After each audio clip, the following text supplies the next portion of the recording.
Ya mirsa, kasus dugaan penganiayaan drive ojek online kembali digelar Pengadilan Negeri Mataram dengan agenda keterangan dari terdakwa.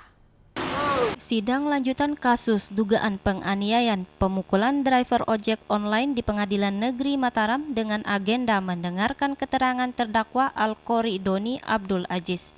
Ketua Majelis Hakim Pengadilan Negeri Mataram Iputu Gede Hartadi yang memimpin sidang mempertanyakan alasan terdakwa melakukan dugaan tindakan penganiayaan terhadap korban driver ojol hingga mengakibatkan korban jatuh pingsan dan harus mendapatkan perawatan di rumah sakit.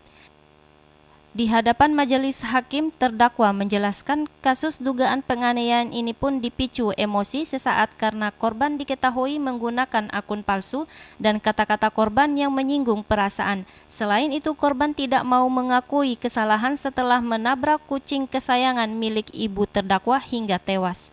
Saya menyesali semua apa yang terjadi. Saya hilaf sekali. Sampai pemukulan sampai orangnya begitu. Jadi saya hilaf, saya kapok. Saya tidak bakal ngulangin ini kedua kalinya. Sebenarnya apa yang memicu Mas Doni sampai memukul itu? Perkataannya dia dan tidak ada kata maaf. Apa mungkin bisa diungkapkan apa kata-katanya tuh hingga menyinggung perasaan mungkin? Saya tahu untuk dia tidak ada malamnya akan balik. Dia bilang kucingnya kenapa nggak di kandang.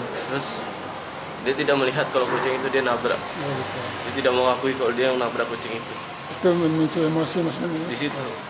Pihak keluarga Doni terdakwa kasus dugaan penganiayaan driver ojol prihatin dengan kasus hukum yang dialami terdakwa dan berharap korban memberikan maaf untuk dapat meringankan hukumannya. Dia kan yang utama itu bela emaknya. Oh gitu ya. Harapan saya mudah-mudahan sana kebuka hatinya untuk minta maaf ke mamanya. Oh gitu. Doni, ya. Jadi nanti apapun putusan pengadilan supaya diringankan itu harapan kita. Iya. Sidang akan dilanjutkan minggu depan dengan tuntutan dari Jaksa Penuntut Umum Kejari Mataram. Dari Mataram, Hari Kesidi, iNews melaporkan. DPRD Lombok Barat terus mengupayakan pembayaran tunjangan penghasilan pegawai TPP sesuai dengan beban kerja para nakes di Lombok Barat.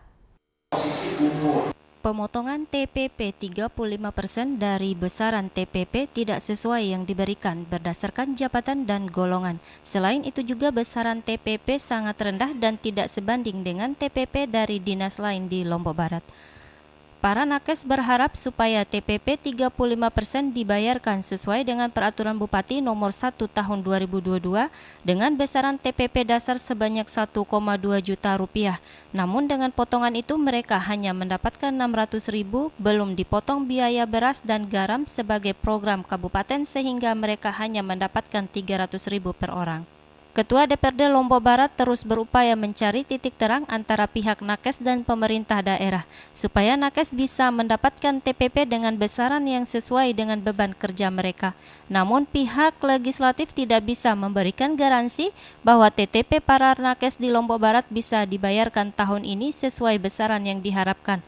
Mereka harus bersabar hingga kemampuan fiskal daerah bisa membayar pada tahun anggaran perubahan atau anggaran murni tahun depan.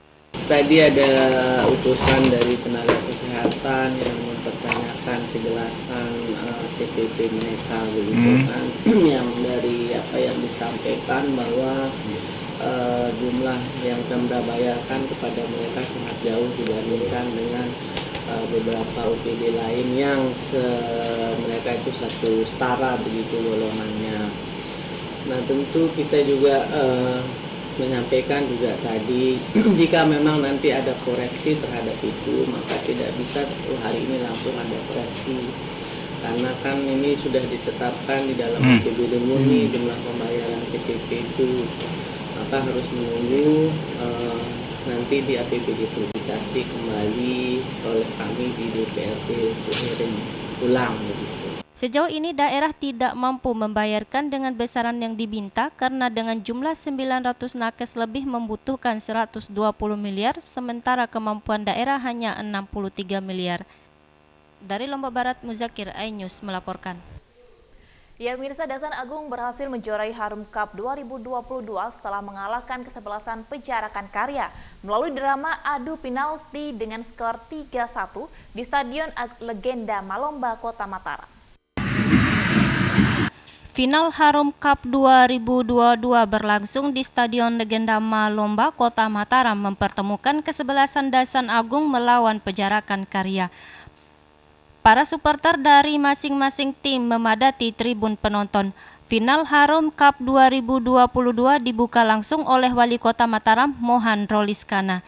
Wali Kota Mataram, Mohan Roliskana berpesan untuk tetap menjaga sportivitas siapapun yang akan menjadi pemenang.